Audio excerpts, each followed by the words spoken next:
Excuse me, sir. Quick question for you, man. Is this your Rolls-Royce? It is. And what do you do for a living out here in Tampa to be able to afford a Rolls-Royce? A hedge fund for digital assets. Yeah? Like Bitcoin, Ethereum. How long have you been a business owner for? 10, 11 years now. Over the last decade, what's been the most amount of money that you've ever made in a single year? A couple years ago, it was $4.5 million. $4.5 million. Yeah. What is your best sales and negotiation advice for people out there? Let's say that they're struggling to close deals, they're struggling in meetings, they struggle with clients. What's your best sales and negotiation advice for any business owner out there? Assume the close.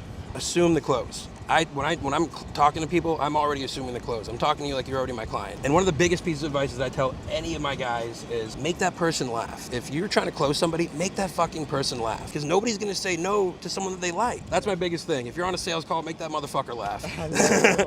That's it, man. That's it. That's my biggest thing. If you're on a sales call, make that motherfucker laugh.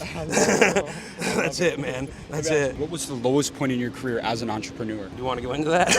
All right. If you can, Yeah, I can.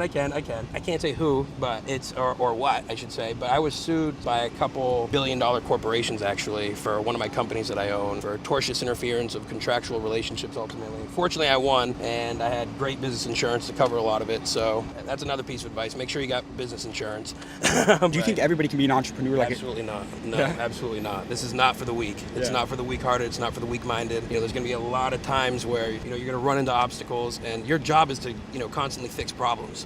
So if you can't handle that stress and all those trials and tribulations, then don't do it. Right. Don't do it.